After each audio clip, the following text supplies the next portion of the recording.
नमस्कार मित्रों, मेरी स्पिरिचुअल कनेक्ट पे आप सभी लोगों का हार्दिक अभिनंदन है। मित्रों, आज आज़ादी के पूरे 75 वर्ष हो चुके हैं और सभी लोग आज़ादी का अमृत महोत्सव मना रहे हैं। हर घर तिरंगा फहराया जा रहा है, लोग खुश हैं और बिल्कुल उत्साह से भर करके अपने जो प्रधानमंत्री मोदी जी हैं उनकी बात को हर व्यक्ति जो है सार्थक करता हुआ उमंग के साथ ये अमृत महोत्सव मना रहा है आज़ादी का।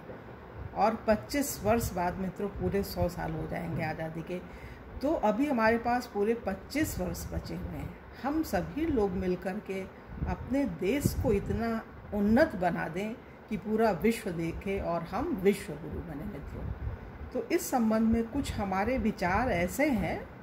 हालांकि जो विचार होते हैं, जितने अपने पहले के वक्ता हैं, लेखक हैं, कवि हैं, उनका झूठा होता है, लेकिन फिर भी विचार कितने भी पुरातन हैं, लेकिन अगर हम उसको बोल रहे हैं, समझ रहे हैं, उससे उन विचारों से संबंध बना रहे हैं, तो वो विचार पुरातन होते हुए भी आपके अपने होते हैं।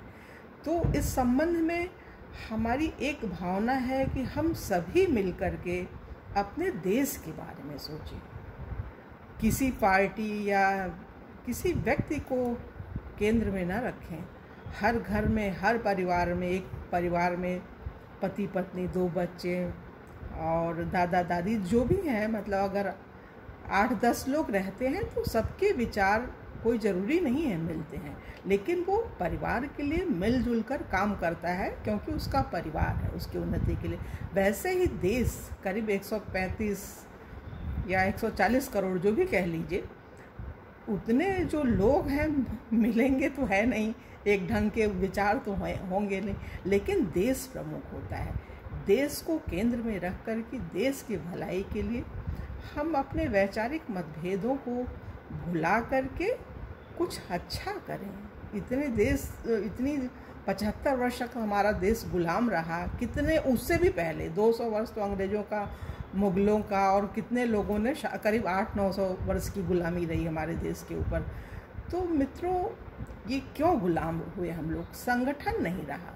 संगठित होने के लिए हमको पूरे देश को अपना समझना पड़ेगा। जब तक हम अपना नहीं समझेंगे, पार्टियों में उलझे रहेंगे, ये देश जो है ऐसे ही लुटता रहेगा, हम गुलाम बने रहेंगे। गुलामी ही है।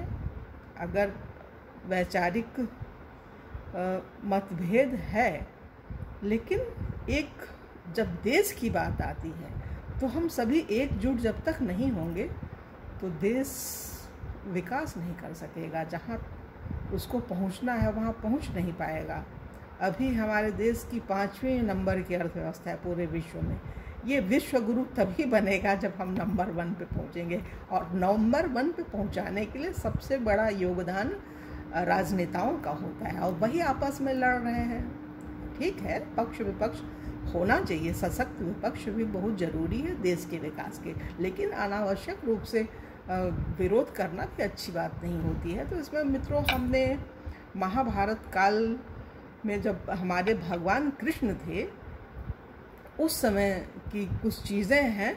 महाभारत तो हमने उसमें कथा सुनी है, 1 महीने की हमने कथा से बड़ा हमें लगाव है, तो काफ़ी कुछ चीज़ें याद हैं और उसको कुछ हमने नोट किया है, हमें कहीं से मिल गया है। तो उसको अगर हम ध्यान में रखेंगे तो देश को एकजुट करने में हमें सफलता मिलेगी, क्योंकि उस समय के जो कह लीजिए जो पात्र थे महाभारत काल के, उनका ये अनुभव है, उनका ये निचोड़ है, तो उसको सुनना समझना हम लोगों के लिए बहुत ज़रूरी है। तो सुनिए मित्रों, सबसे पहली चीज़ तो आप ये समझ लीजिए कि सत्य को समझौते की आवश्यकता नहीं होती, वह झुक नहीं सकता, लेकिन अपने देश के लिए सत्य से भी समझौता करना पड़ेगा। और हम जान रहे हैं सब गलत हो रहा है, ये व्यक्ति खराब कर रहा है, लेकिन देश को केंद्र में रख करके हमें एकजुट होना पड़ेगा, प्रयास करना पड़ेगा, मेहनत करनी पड़ेगी, तभी हम सफल हो सकते हैं। तो इसमें महाभारत के 9 विशेष सूत्र हैं मित्रों, इनको ध्यान में रखना है।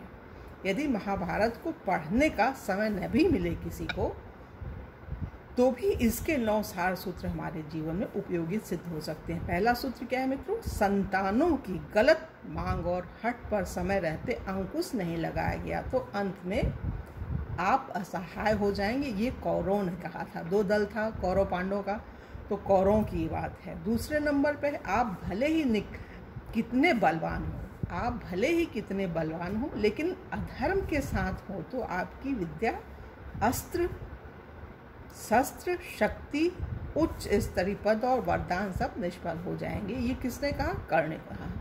तीसरे नंबर पे है संतानों को इतना महत्वाकांक्षी मत बना दो कि विद्या का दुरुपयोग कर स्वयं नाश कर सर्वनाश को आमंत्रित करें। ये अश्वत्थामा ने कहा था।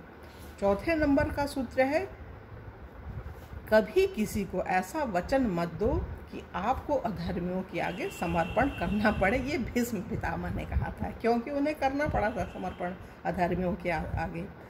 5वें नंबर का सूत्र है संपत्ति, शक्ति व सत्ता का दुरुपयोग और दुराचारियों का साथ अंत में स्वयं नाश का दर्शन कराता है। ये दुर्योधन ने बोला है। 6ठे नंबर का सूत्र है अंधा व्यक्ति जो है, अंधे व्यक्ति के हाथ में सत्ता भी विनाश की ओर ले जाती है। ये धृतराष्ट्र ने बोला है। 7वें नंबर का सूत्र है यदि व्यक्ति के पास विद्या विवेक से बंधी हो तो विजय अवश्य मिलती है। ये अर्जुन ने बोला है। 8वें नंबर पे है हर कार्य में छल कपट व प्रपंच रखकर आप कभी सफल नहीं हो सकते। ये मामा शकुनी ने बोला है। और 9वां और अंतिम सूत्र है, सूत्र तो बहुत है, इतना बड़ा ग्रंथ है महाभारत, लेकिन ये 9वां अंतिम इसमें जो मतलब समझने के लिए सार सूत्र है, यदि आप नीति धर्म कर्म का सफलतापूर्वक पालन करेंगे तो विश्व की कोई भी शक्ति आपको पराजित नहीं कर सकती। ये युधिष्ठिर जी बोल रहे हैं।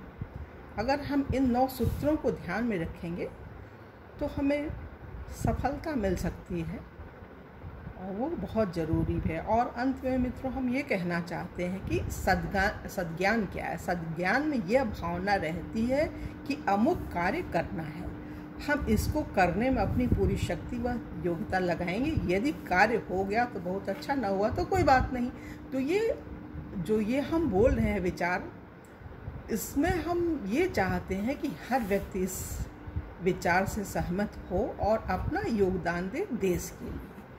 और अंत में मित्रों, तेरा वैभव अमर रहे माँ हम दिन चार रहे न रहे।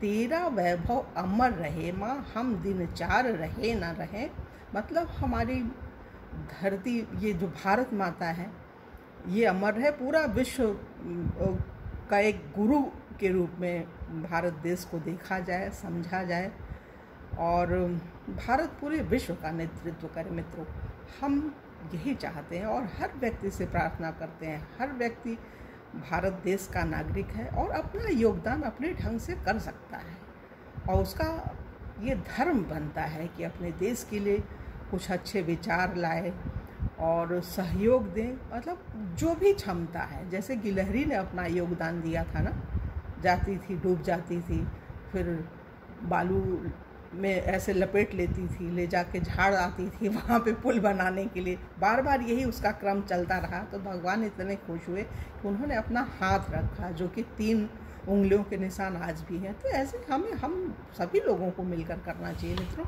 और इसमें अब ज़्यादा कुछ न बोलते, सिर्फ माँ भारती की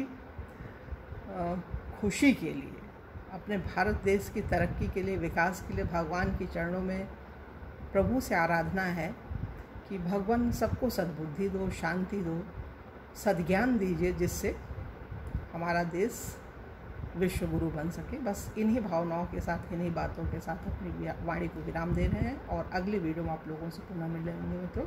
तब तक के लिए जय हिंद, जय भारत। ओम शांति, ओम शांति, ओम शांति।